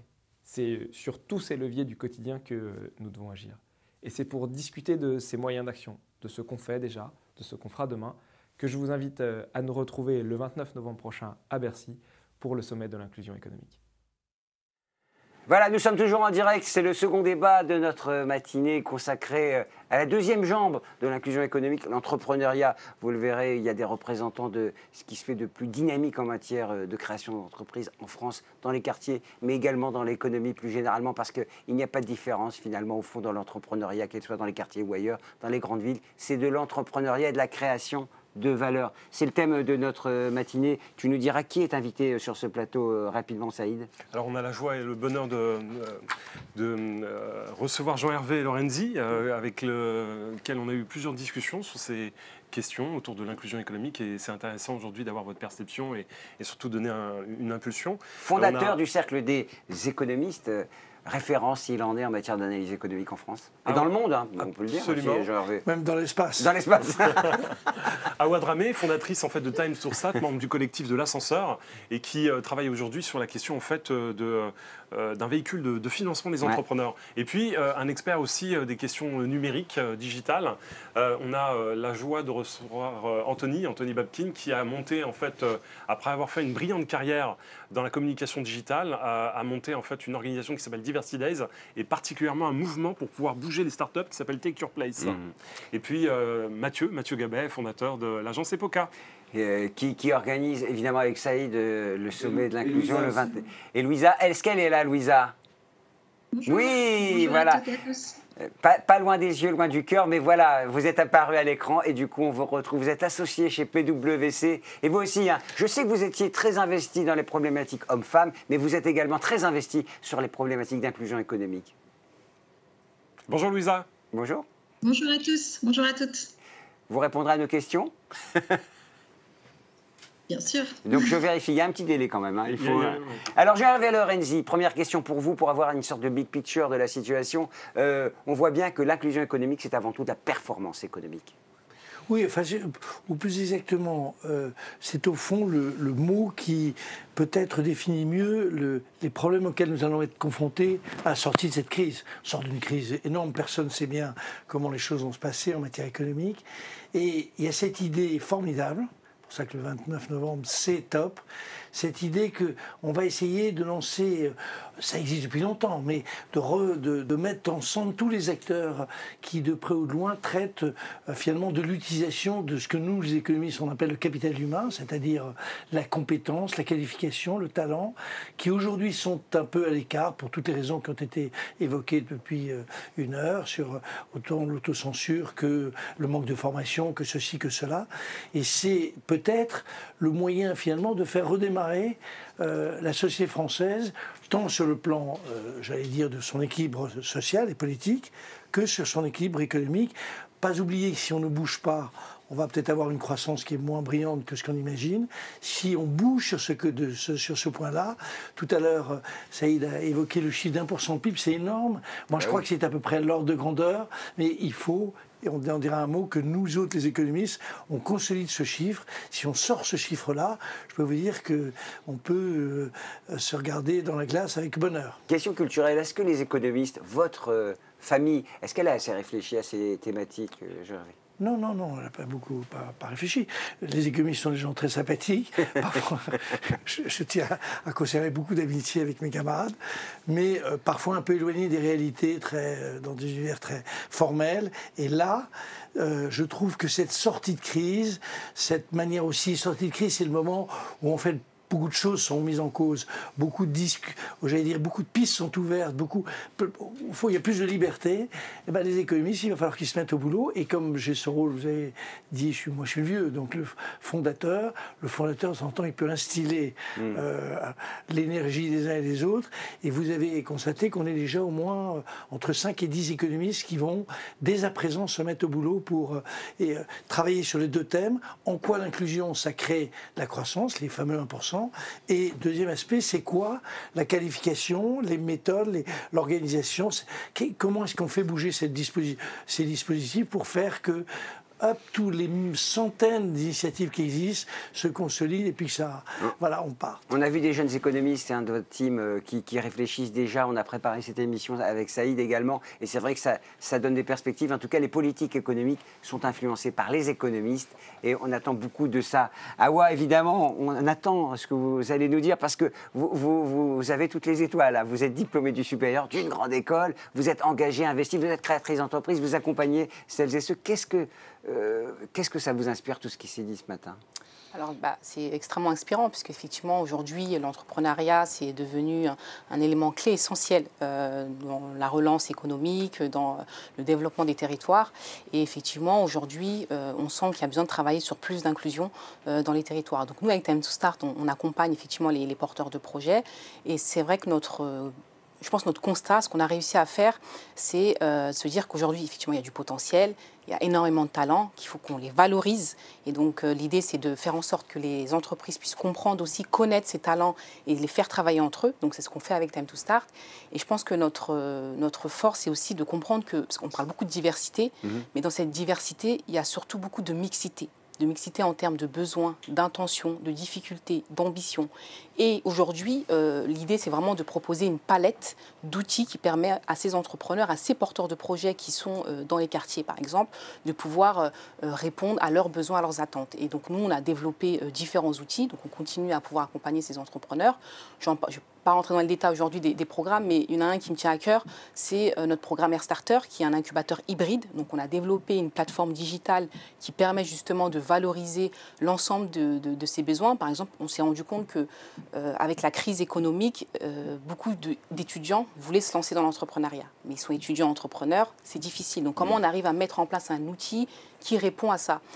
Pour les femmes aussi également, donc les femmes qui sont isolées et qui ont besoin d'être accompagnées, mais tout en étant flexibles dans la méthode d'accompagnement. Et donc du coup, le digital nous permet aujourd'hui de répondre à ça. Jacques Attali était mi-figue, mi-raisin, optimiste et un petit peu pessimiste. Est-ce que vous êtes la nouvelle génération, vous avez un regard tout neuf, parce que Jacques Attali travaille depuis, hélas, très longtemps, voire trop longtemps sur ces sujets. Qu'est-ce que... Non, pas trop, c'est bien aussi, on a besoin de lui, je lui ai dit d'ailleurs. Ne lâchez rien, Jacques, je lui ai dit.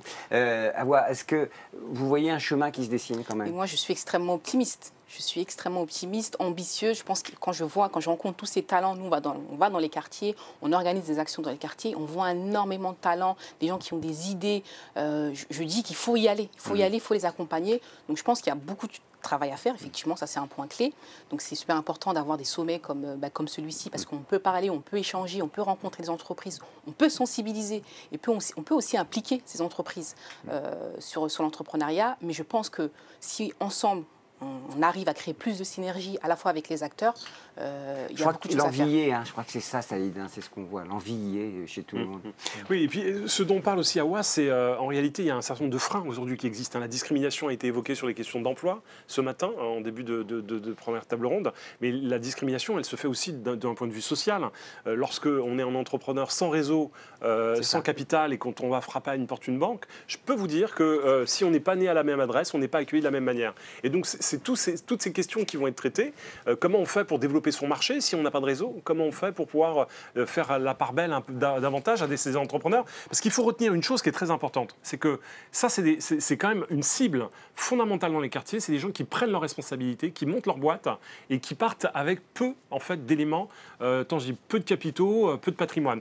Et ça marche. Et ça marche. Le problème, c'est qu'au bout de 3 ans, ils ont des clients, ils ont un certain nombre d'expériences réussies, mais derrière, là, ils vont être freinés dans leur développement parce qu'ils ne vont pas avoir accès en fait, à tous les leviers qu'on peut connaître en fait, dans l'entrepreneuriat traditionnel. Et c'est ça dont on va parler aujourd'hui avec peut-être Louisa. C'est le moment de donner la parole à Louisa. Louisa, alors, Saïd vous donne la parole, Louisa, et je le fais avec plaisir et bonheur. Après, ça sera Anthony. Louisa, on a parlé de beaucoup de choses. Hein. Vous représentez un grand cabinet conseil mondial et vous êtes aussi sensible à ces sujets. Qu'est-ce que ça vous inspire, tout ce qui a été dit avant et par Awa notamment? Pour nous, c'est des problèmes essentiels et on a un rôle dans cette société pour accompagner et résoudre au mieux ces problèmes qui sont complexes et qui nous concernent tous. Et aux premières loges, nos collaborateurs qui sont très engagés et sur lesquels on peut s'appuyer et sur lesquels on s'appuie en permanence, notamment depuis plus de 2 ans dans le cadre du mécénat de compétences qu'on a mis en place auprès des associations de l'ascenseur, dont Mosaïque, dont Time to Start. On aide également d'autres associations, Diversity Days, Anthony qui est présent.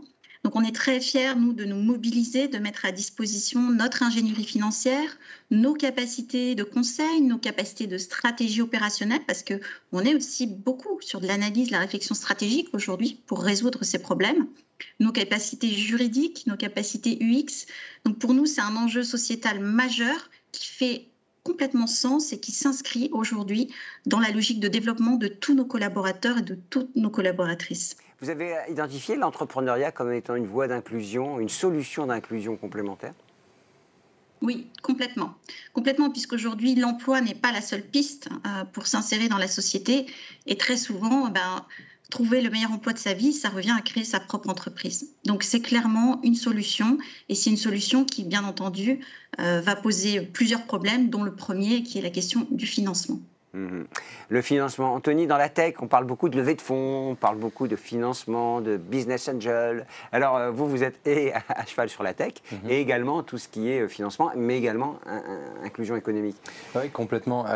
Écoutez, déjà, merci et bravo de créer ce moment. Je pense qu'il est important parce qu'il y a un moment où on fait tous plein de choses en tant qu'acteur associatif ou fondation. Il y a un besoin aussi de travailler ensemble, Awa l'a dit. Moi, je suis très optimiste aussi parce qu'au quotidien, mon taf, c'est aussi d'accompagner des gens qui n'ont pas forcément le réseau, qui vont être sous-représentés dans un milieu qui est celui de la tech. Et en fait, on voit l'énergie, on voit le potentiel. Donc, c'est ça qui nous donne envie de nous lever le matin. Maintenant, il y a une réalité de marché aujourd'hui. Si je prends le monde de la tech, je donne quelques chiffres. Aujourd'hui, c'est 10% des nouvelles offres en CDI qui viennent du monde des startups. Donc, c'est énorme. Et c'est 30% des nouvelles offres d'emploi en France qui viennent du marché de la tech et du numérique. Donc, ces sujets des compétences tech et numériques sont complètement centrales dans ce sujet de la relance. Qui dépasse l'inclusion économique. Qui dépasse, voilà. Là, on est vraiment sur un sujet de compétences, sur un sujet tech. Et paradoxalement, il y a tout un tas de gens qui ne se représentent pas vers ces métiers, donc qui ne se préfigurent pas. On l'a mesuré, nous, avec Pôle emploi, et on a montré que, par exemple, quand on vient d'un quartier, il y a 30% de candidats en moins. Et alors, les candidates, j'en parle pas, elles sont 5 fois moins nombreuses que les hommes. Donc, il y a un gros sujet de pédagogie, faire connaître ces métiers, aller vers les publics parfois les plus éloignés de l'emploi pour leur dire que sans le bac, on peut se former au métier du numérique, etc. Et donc, sur une idée de Saïd et puis d'autres qui nous ont interpellés, on s'est dit il faut qu'on adresse les startups. Aujourd'hui, il y a un chiffre qui traîne aussi, qui vient d'un collectif qui s'appelle RH First Talent et qui dit qu'aujourd'hui, 80% des startups n'ont pas de politique de diversité et d'inclusion. 80% des startups n'ont pas on peut avoir 3-4 salariés. Donc, alors attention, là je parle de toutes les startups confondues, de Blablacar en passant par la petite startup du coin. De la rue, oui. Et il y a 80% aujourd'hui de ces boîtes-là qui n'ont pas travaillé le sujet du jour. Oui. Voilà. Donc c'est un sujet d'interpellation. On a créé un mouvement qui s'appelle Take Your Place. Et avec Saïd, toutes ces équipes, on s'est dit qu'est-ce qu'on peut mettre dans cette offre pour que ce soit finalement utile pour les startups. Première chose, former le manager. Aujourd'hui, il y a tout un tas de managers qui ne savent pas inclure la diversité dans leur rang. Mais c'est un sujet en plus dans leur sujet problématique quotidienne. Alors, c'est pas en plus, c'est dire en gros, dans une situation de recrutement, comment à talent égal, je vais laisser l'opportunité à des gens qui n'ont pas toujours le même profil, pas toujours la même école, pas toujours le même, je sais pas, la même cooptation, de rentrer dans les rangs. Parce qu'aujourd'hui, quand on regarde la photo de la French Tech, malheureusement, elle est très monochrome, elle est très monogenre, elle est très mono-école, ou alors quelques écoles, je vais pas les citer pour contrarier personne. Non, mais le SCP et AWA fait partie des gens qui sont passés entre les mailles du filet. Moi aussi, hein, j'ai fait la Sorbonne, etc. Mais je vous promets que de venir de quartier, etc., on n'était pas très nombreux. Donc il y a un enjeu de dire comment on fait passer des gens qui ont le potentiel, qui ont le talent et qui sont capables de prendre leur place et de réussir. Donc c'est notre job. Et là aujourd'hui, donc accompagner les managers et surtout, et c'est le rôle de Mosaic RH aussi avec toute la plateforme Diversifier vos talents, comment on propose des candidats qui sortent du lot, qui à talent égal font la différence. Anthony, on avait l'impression qu'avec la tech, le diplôme était moins important parce qu'on a des petits génies qui se débrouillent sans diplôme. Hein, on a vu des fortunes se faire sans diplôme. Est-ce que finalement ce secteur a un peu rebattu les cartes ou finalement pas tant que ça? Je suis très partagé sur cette question parce que d'un côté, la grande école du numérique, elle a été une promesse exceptionnelle pour plein de gens. C'est quand même 20% des gens qui viennent des quartiers qui sont diplômés de cette école. Maintenant, on voit un plafond de verre. En fait, c'est un peu une forme de mimétisme, peut-être de leur père du CAC 40 et le Next 40, de recruter quand même des profils qui se ressemblent. 13 écoles d'ingé, 13 écoles de commerce. Toujours un peu ce stéréotype du candidat parfait. Désolé, mais j'appelle les handis parfaits aussi parce que beaucoup d'entreprises veulent recruter des gens qui sont en situation de handicap, mais il ne faut pas qu'il y ait de problème. Il ne faut pas qu'il y ait de problèmes de déplacement, de problèmes d'invalidité, Donc, pareil pour les candidats des quartiers ou des zones rurales. Il y a des gens qui vont avoir des problèmes de mobilité, il y a des gens qui vont parfois avoir un souci pour se loger, etc. Donc, comment aussi on éveille le recruteur à juste se dire, OK, mon candidat est peut-être parfait, au final, je trouve, mais il aura aussi ses différences, parfois des difficultés. Donc, comment j'ouvre un peu les chakras et j'invite le recruteur à regarder un tout petit peu hors de sa zone de confort. Et donc, c'est le travail qu'on fait. Et la réussite, c'est quand des gens trouvent leur place dans l'entreprise et que ça fonctionne. Et là, il y a une dizaine déjà de personnes qui sont passées par notre dispositif et qui ont trouvé un job, donc on va continuer. Et puis c'est un dispositif qui est complet, c'est-à-dire qu'on part d'un diagnostic de situation, comment on diagnostique l'état des lieux, c'est quoi la cartographie de la diversité dans ces startups, on donne des éléments de sensibilisation, voire de formation, il faut former les managers, les recruteurs, et puis derrière, on les met en action directement, ils ont la possibilité de se connecter à la plateforme diversifiervostalents.com pour tout de suite identifier des candidats, et puis on partage l'expérience ensemble. Donc il y a des retours d'expérience, des bilans qui se font et ça fait progresser en fait la communauté. Moi, je voudrais rebondir sur une question que tu as posée. C'est pas un sujet en plus en fait. Hein. C'est un sujet qui doit être au cœur de la stratégie, au cœur du processus. Et c'est pas une action de marketing social, l'inclusion économique ou le recrutement inclusif ou l'entrepreneuriat pour plus. Ça doit être au cœur en fait du développement de l'entreprise. Et c'est ça le changement de mindset qu'il faut absolument faire. Parce que si on reste effectivement sur des sujets superficiels, eh bien on continuera à faire des petites opérations où on se fait plaisir, mais on ne change pas en fait le problème, on ne traite pas en fait la situation dans sa globalité. Donc il faut absolument se concentrer sur ces questions-là. Et je voulais dire en fait que les problématiques RH globalement arrivent parfois après dans les startups parce qu'ils sont noyés dans les problématiques. Louisa, Awa, je voulais vous passer la parole. Est-ce que culturellement la fusion fonctionne quand on a des cadres de PwC qui arrivent pour un jeune qui a un projet d'entreprise? Est-ce que finalement ce dialogue se fait naturellement? C'est vrai qu'au départ, on peut avoir le sentiment qu'il y aura des difficultés à faire travailler un collaborateur d'un grand groupe avec un porteur de projet, un entrepreneur issu des quartiers ou issu d'une zone rurale. Mais en fait, avec le temps, on se rend compte que l'échange, il est productif pour les deux. C'est un échange gagnant. Je parle avec des collaborateurs qui me disent j'ai énormément appris en mentorant un entrepreneur accompagné par Time to Start. Donc il y a vraiment je pense que c'est quelque chose sur lequel il faut vraiment renforcer l'action parce que c'est extrêmement enrichissant pour les entreprises, mais pour les porteurs de projets qu'on accompagne, c'est l'occasion d'avoir une expertise qu'ils n'ont pas en interne parce que ça coûte trop cher, parce que c'est difficile. Et puis on a parlé du réseau. Le réseau, c'est important. Et les entreprises, les grandes entreprises, nous permettent aussi de créer ce réseau pour les entrepreneurs. Donc c'est vraiment une opportunité importante, mais pour les deux. Oui. Et puis finalement aussi partager des problèmes. Donc toi, tu as partagé dans le cadre du collectif de l'ascenseur avec PwC la question en fait du financement des entrepreneurs. Tu peux nous en dire un peu plus? Oui, alors c'est une question sur laquelle on penche, sur laquelle on a beaucoup de questionnements depuis des années, parce que c'est vrai qu'aujourd'hui, il existe des structures de financement. La question, c'était encore une fois, c'est comment on arrive à combler les trous. Comment on arrive à valoriser, à mieux informer ce qui existe déjà auprès des porteurs de projets. Et donc l'ascenseur nous permet justement déjà de créer plus de synergie entre les associations, donc créer des parcours, de mieux informer les porteurs de projets des dispositifs existants. Et puis, à un moment donné, on se dit qu'ensemble, on peut aller plus loin. Donc avec Saïd, la Fondation Mosaïque, mais aussi avec les entreprises partenaires de l'ascenseur, que ce soit PwC, Euraseo, AstraZeneca et d'autres, qui effectivement font les mêmes constats que nous. Donc il y a besoin d'aller plus loin dans les actions qui sont menées. On a décidé d'aller très fort avec un programme, la création d'un nouveau programme qui est le programme Sens, qui inclut à la fois l'information auprès des porteurs de projets, l'accompagnement, évidemment, qui est notre cœur de métier, mais aussi le financement. Donc le financement, c'est s'appuyer sur les acteurs existants, donc créer des synergies, mais aussi créer un fonds qui permet donc à des entrepreneurs qui n'ont pas l'apport au départ ou qui sont bloqués sur du financement bancaire, par exemple, de bénéficier d'un premier financement, notamment en amorçage, parce que c'est là où c'est plus difficile quand on a effectivement l'idée, le business plan, le concept, on a les premiers clients, on a besoin d'avoir un peu de financement, soit pour la trésorerie, pour acheter du matériel, on n'arrive pas à trouver ce financement. Et donc avec l'ensemble de ces acteurs, on s'est posé, on a réfléchi, on a décidé de lancer ce fonds donc qui va être lancé très, très bientôt et qui va permettre aux porteurs de projets, aux entrepreneurs d'être soutenus financièrement. Et alors Mathieu, juste un mot, Epoca Up, hein, c'est la structure d'incubation et d'amorçage ici. On avait relevé 1000 sources de financement possibles pour les startups. Hein, c'est ce qu'on dit à chaque fois. Donc il faut vraiment un éclairage pour toutes ces entreprises. Et travailler ensemble pour justement permettre d'inclure, d'embarquer les différents écosystèmes. Et c'est ce qu'on aura l'occasion de faire lors du sommet.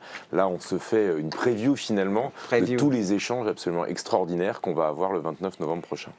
Louisa, vous êtes là ?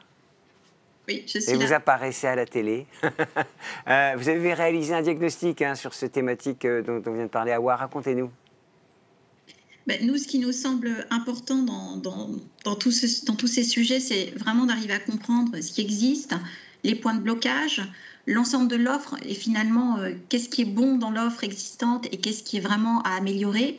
Et un point essentiel, c'est de travailler les synergies, c'est-à-dire de travailler la fédération de tout le secteur associatif pour augmenter sa valeur ajoutée et pour avoir véritablement un accompagnement complet et la garantie qu'à la sortie, ces entrepreneurs sont solvables, sont capables et donc que leur financement n'est pas finalement une prise de risque aussi importante que penser ou que imaginer initialement. Donc c'est vraiment un travail d'analyse, de benchmark et puis un travail aussi de collaboration au sein de l'ensemble du réseau associatif qui est impliqué sur ces sujets pour optimiser et améliorer ce que l'on a et ce que l'on va mettre en place prochainement. Anthony, un mot pour réagir, après on passera la parole à Jean-Hervé. Oui, j'avais envie de réagir parce que je trouve ça génial qu'on le place sous l'angle économique, en fait, collectivement. Parce que, en fait, si on n'est plus sur des sujets de solidarité, d'empathie, de misérabilisme, en disant les pauvres gens des quartiers, etc., ce qu'on a entendu quand même de manière latente pendant des années, et de dire qu'en fait, si on redistribue un tout petit peu les chances, et je parle bien à talent égal, de laisser des gens prendre leur place, ou simplement de financer des boîtes qui aujourd'hui, j'en connais des dizaines, hein. J'ai la chance d'accompagner pas mal de promotions qui sont tout autour, partout en France, aussi à Évry, etc., de gens qui se disent, en fait, j'ai le business model, j'ai prouvé que je pouvais faire de la valeur, aujourd'hui il me manque l'amorçage dont Awa a parlé, le petit coup de pouce, c'est-à-dire le fait qu'on change un tout petit peu le prisme, la manière de regarder, ça va permettre de changer l'échelle. Se décale d'un pas, comme on dit.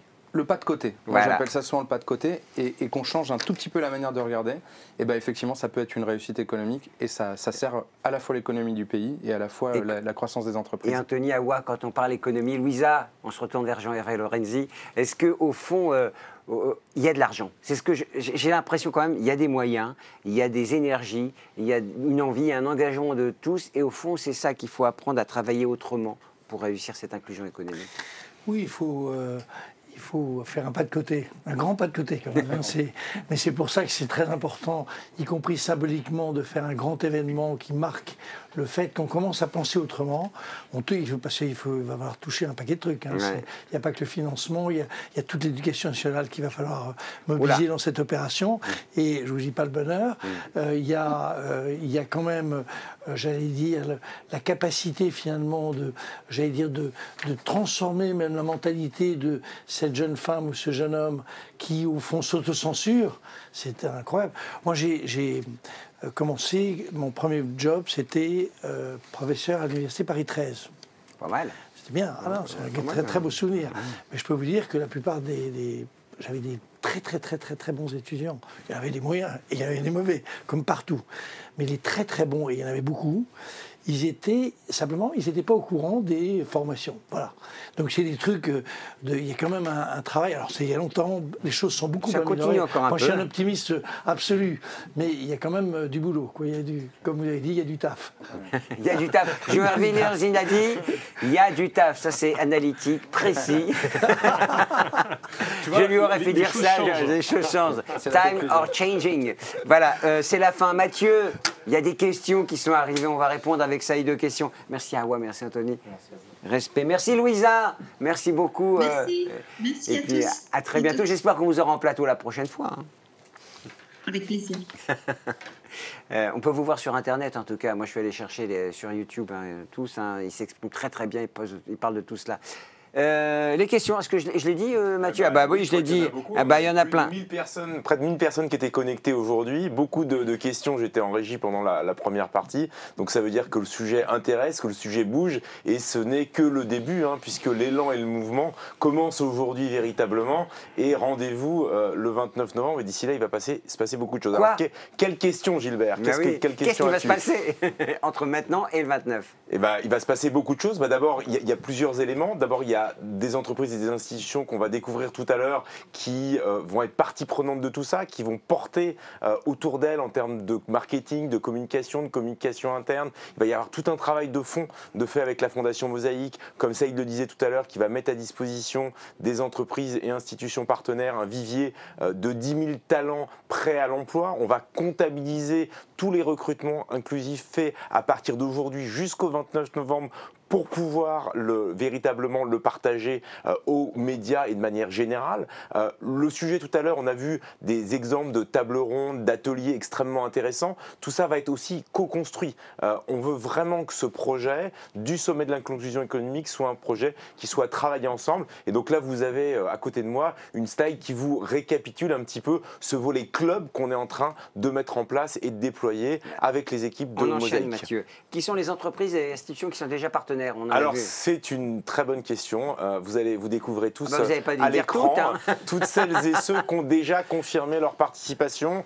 Au dernier comptage, il y en avait 51. Ah oui, quand même. On est absolument ravis avec toutes les équipes de la Fondation, toutes les équipes d'EPOCA qui depuis le mois de juin parlent de ce beau projet qui nous tient particulièrement à cœur. Donc évidemment, on ne va pas toutes les citer, vous les voyez à l'écran, mais surtout ce qui nous intéresse, c'est qu'il y a des grandes entreprises, c'est qu'il y a des start-up, c'est qu'il y a des grandes écoles, des universités, des opérateurs de compétences, des médias qui vont être présents et qui vont aussi relayer tout ce dispositif-là. Et donc, déjà, merci à toutes celles et ceux qui sont là, mais aussi, évidemment, j'espère que d'autres rejoindront le mouvement. Saïd, tu veux peut-être compléter un petit peu? Oui, ce qui est affolant, c'est qu'on se rend compte qu'aujourd'hui, tout le monde a envie d'avancer sur ces questions-là, et que si on ne mobilise pas cette énergie dans une direction hyper claire, ça ne fonctionne pas et on risque d'avoir des grosses déceptions. Et donc, du coup, le fait de jouer de ce rôle de catalyseur, parce qu'il n'y a pas d'opérateur aujourd'hui en France en fait, qui travaille dans la durée sur ces questions-là. On a des effets one-shot ponctuels, mais on n'a pas d'opérateur. Donc c'est ce qu'on veut faire avec l'ensemble de ces partenaires. Vous voyez, il y a des entreprises. Il y a différentes entreprises, parce que c'est vrai que c'est bien de se dire qu'on avance sur ces sujets-là. Quand on en discutait avec Saïd au mois de juin, on se disait que dans nos rêves les plus fous, on aurait aujourd'hui une 50aine d'entreprises et d'institutions. On y est, mais le mouvement ne fait que se lancer. Allez, on enchaîne parce qu'il est déjà très tard. Et moi, quelqu'un me hurle dans l'oreillette d'aller plus vite. Mais c'est vous les patrons, vous décidez. Qui sont alors, est-ce que je peux assister au sommet si je ne suis pas partenaire? Est-ce que mon entreprise ou institution peut rejoindre le groupe des partenaires? Donc la réponse est oui, vous pouvez encore venir. Alors il se passe quelque chose d'assez incroyable, c'est qu'à un moment donné, la journée à Bercy du 29, qui sera physique, avec 500 décideurs qui seront invités de vos entreprises et de vos institutions, mais aussi en digital. Vous étiez presque 1000 aujourd'hui, donc vous serez des milliers le 29 novembre et on compte compte sur vous pour démultiplier tout ça. Donc la réponse est oui, Gilbert, bien sûr, si je ne suis pas partenaire, je peux participer, je peux en parler autour de moi, je peux embarquer, je peux être ambassadeur de tout ça, premièrement. Et deuxièmement, il reste encore quelques places, plus beaucoup aujourd'hui, mais on vous attend et je pense que le téléphone de Saïd va beaucoup sonner à la suite de la conférence. Bon, c'est de quelle heure à quelle heure? Ça, c'est la question de base. De quelle heure à quelle heure? Alors ça commencera à 8h à Bercy. Ah oui, accueil à Bercy, petit déjeuner, il y aura tout l'espace dont vous parlez Saïd tout à l'heure, avec l'agora de l'inclusion économique. Vous pourrez échanger, partager. À 9h, l'introduction par Bruno Le Maire. Et derrière, on enchaînera des tables rondes, des ateliers, des conférences et tout ce qu'on vous a expliqué tout à l'heure. Super. Saïd, un dernier mot, parce qu'on est très en retard, un petit mot, et on remercie nos invités d'abord. Juste en conclusion, je pense qu'aujourd'hui on a besoin en fait d'un mouvement, c'est le mouvement en fait de ceux qui sont déterminés à investir dans le potentiel des talents, un mouvement qui a besoin aussi de faire en sorte que tout le monde s'engage pour une société plus inclusive. Voilà. Le site web est lancé, donc vous pouvez vous connecter, vous le voyez là. Vous avez déjà la possibilité de vous préinscrire pour le 29 novembre et de faire circuler le plus largement sur les réseaux sociaux ou ailleurs. Mathieu, on remercie les studios Victoire qui nous ont accueillis ici. Ce sont des superbes studios, il y a du monde avec nous. Vraiment, si vous avez l'occasion de venir, c'est juste à 2 pas de la place des Victoires, comme le nom l'indique. Vous serez bien reçus, bien entendu. Merci à toute l'équipe des studios Victoire. À très bientôt. On va regarder quelques images tout de suite. À bientôt. Merci beaucoup. Merci, merci.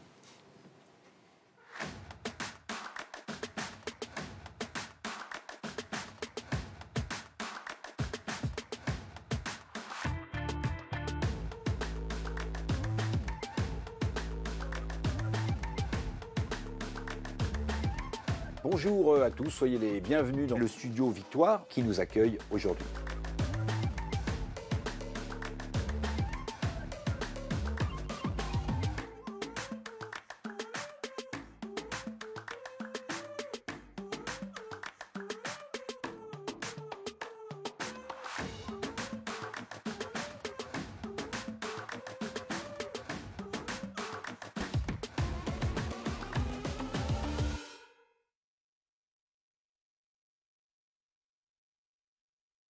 C'est dommage que vous n'ayez pas 20 ans, mais avec 10 ans d'expérience. Vous vous exprimez bien pour un noir. Vous venez d'où exactement? Avec un prénom pareil, je pensais que vous étiez blanche. Et vous n'êtes pas née ici, vous aussi?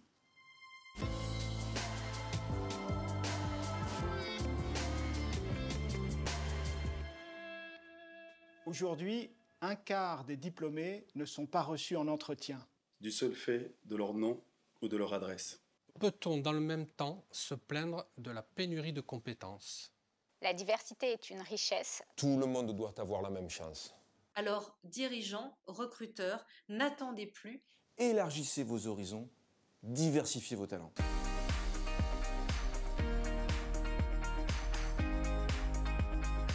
Ce qui menace la France aujourd'hui, c'est qu'il y ait une partie des Français qui réussissent et une autre partie qui soit laissée sur le bord du chemin. Et si on voit qu'il y a des territoires qui coulent, des territoires qui sont laissés de côté, des populations qui s'en sortent plus, il faut aller leur tendre la main. Et nous avons besoin d'associations comme Mosaïque pour faire le relais, parce que la puissance publique n'a pas toujours les moyens d'aller tendre la main. D'ailleurs, parfois, elle ne voit même pas la difficulté. C'est aux associations de nous ouvrir les yeux et de nous aider à tendre la main vers ceux qui sont le plus en difficulté.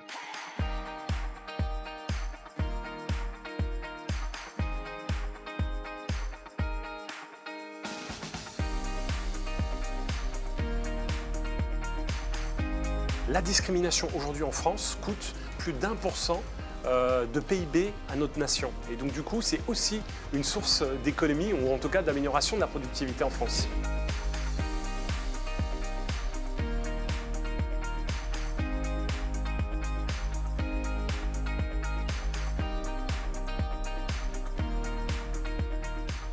Au lendemain des attentats de novembre, le patron m'a dit qu'il voulait travailler qu'avec des Français.